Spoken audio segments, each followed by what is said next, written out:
జెండా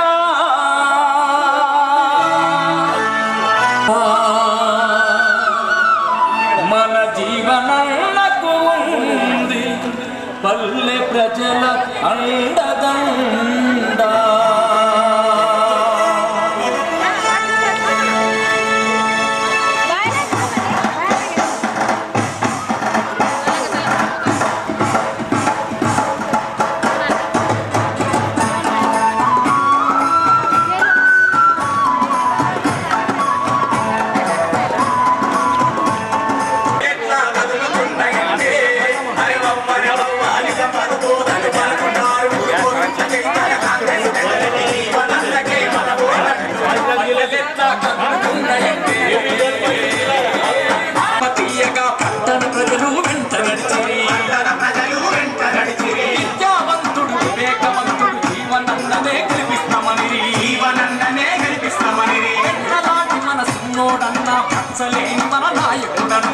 సలేని మన నాయకుడన్నా పెద్దలు పల్లెలెట్లా కదులుతున్నాయంటే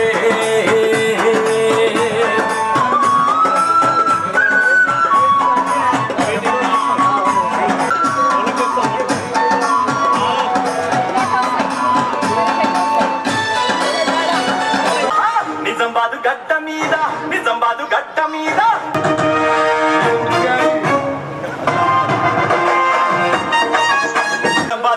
మీద నిజామాబాదు గడ్డ మీద ఉదయించిన సూర్యుడే ఆయన జీవన వేసు జెండెత్తి కదలి వస్తున్నదే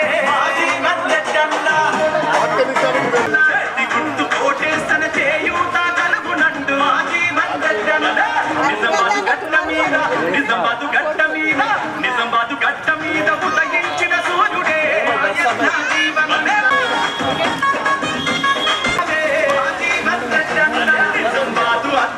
నిండుగా వెలుగులు తెచ్చు ఆయన్న జీవనన్న అందంగా తీర్చిదిద్దు ఆ జీవన సూర్యుడే ఆయన్న జీవన వేసు జెండెత్తి కదలి వస్తున్నడే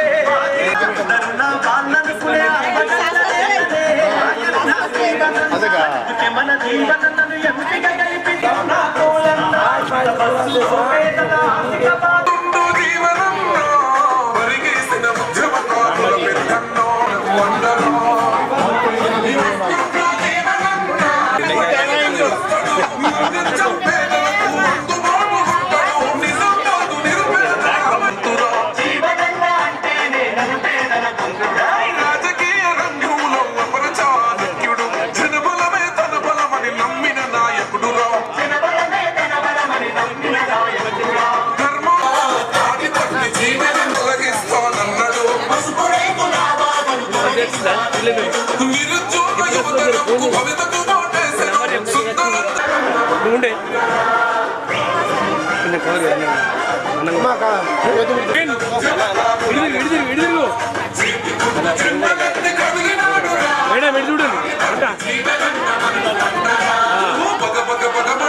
अच्छा नहीं तो कोई भी कारपेंटर नहीं तो अपने का नहीं चाहते ये टाइम जब जितना वाकई के साथ मतलब विचारा है काई साल में तेरी है तो गांगन है तो नगर को है समझे तो पंचिनोडु तो पंचिनोडु निरुपेदల ఆశా కిరణం ఆ జీవనం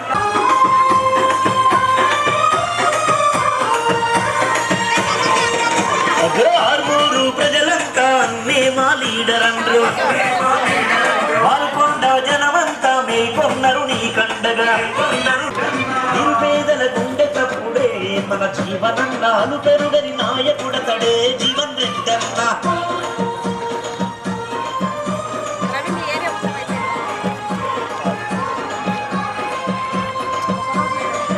అన్న గెలిస్తేనే మనకున్న బాధలు పోతాయి.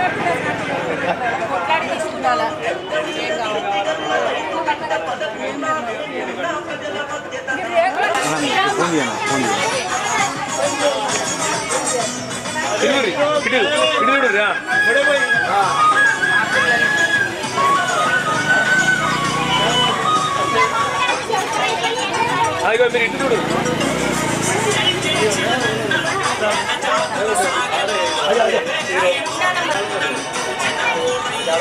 చేతు గుర్తుకే, చేతు గుర్తుకే కాంగ్రెస్.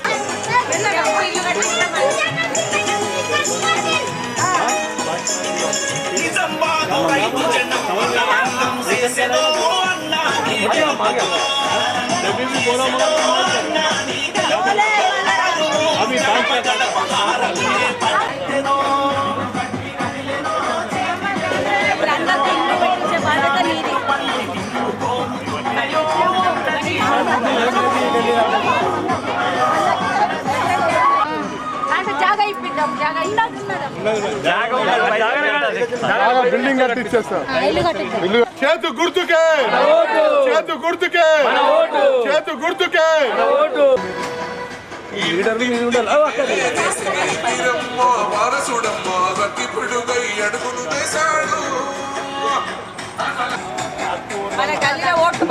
కాంగ్రెస్ పార్టీ చేతు గుర్తుకే, చేతు గుర్తుకే కాంగ్రెస్ పార్టీ, కాంగ్రెస్ పార్టీ జిందాబాద్, జిందాబాద్ కాంగ్రెస్ పార్టీ జిందాబాద్.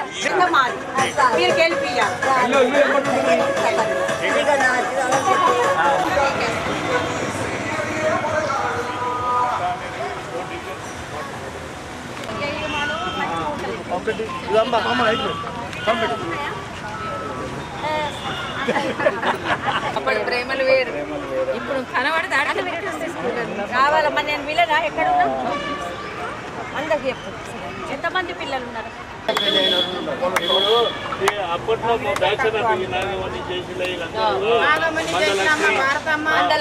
మందలక్ష్మి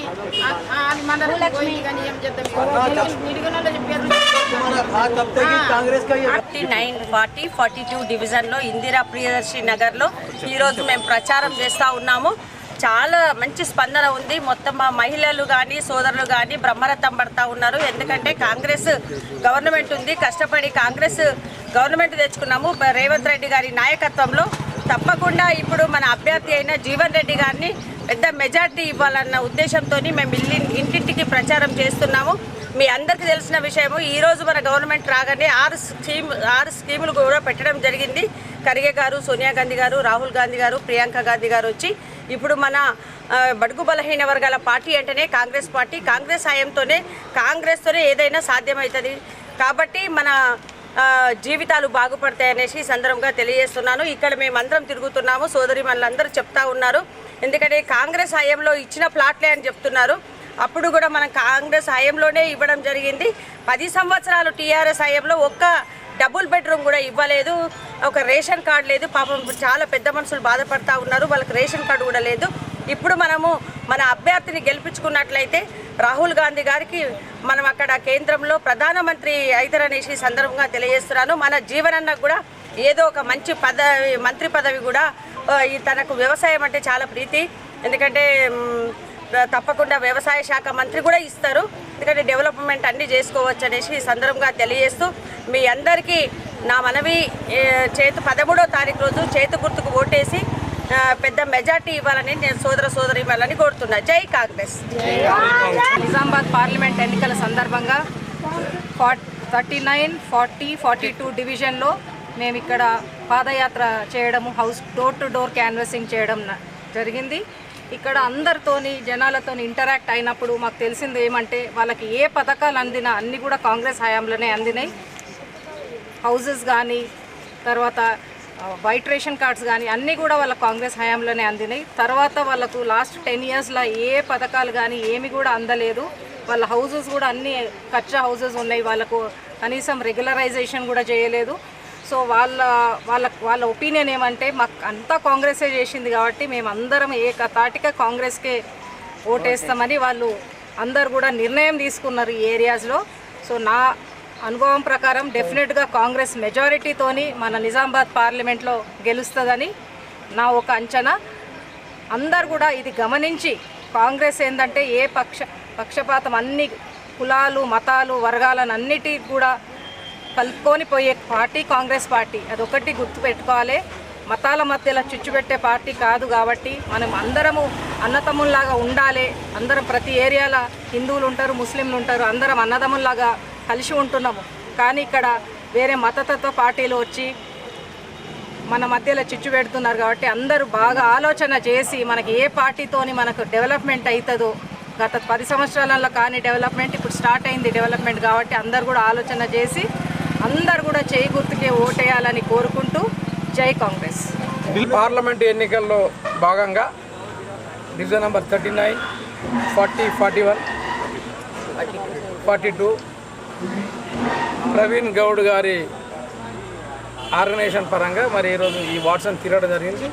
దీంట్లో నాతో పాటు ముఖ్య నాయకులు దిలీప్ పవార్ గారు, చోటు పవార్ గారు, దిగంబర్ పవార్ గారు, చోటు పవార్ గారు, సతీష్ పవార్, స్వర్గీయ సతీష్ పవార్ గారి తమ్ముడు, మాజీ మున్సిపల్ వైస్ చైర్మన్ భక్తవత్సలం గారు, అదేవిధంగా సీనియర్ నాయకురాలు మాజీ ఎమ్మెల్సీ మాజీ ఎమ్మెల్యే గారు మరియు బంటు బలరాం గారు, రాజేశ్వర్ గారు, మా మాజీ ఏరియా కార్పొరేటర్ సాయి కుమార్ గారు, శంకరప్ప గారు, ఇంకా మా ముఖ్య నాయకురాలు అండ్ ఇక్కడ ఈ ఏరియా నాయకురాలు షీరాబాయ్, సాగర్ బాయ్ అందరం కలిసి ఇక్కడ పాదయాత్ర చేస్తే ముఖ్యంగా ఈ ప్రాంతానికి సంబంధించిన దళిత వర్గాలు ఎక్కువ ఉన్నాయి. దళిత వర్గాలకు సంబంధించి వాళ్ళు మాట్లాడుతున్నది ఏమంటే మేము గత కొన్ని సంవత్సరాలుగా మా తాత ముత్తాతలు అమ్మలు మా పువ్వ తెలిసినప్పటి కాంగ్రెస్ పార్టీకి ఓటేస్తూ ఉన్నాం.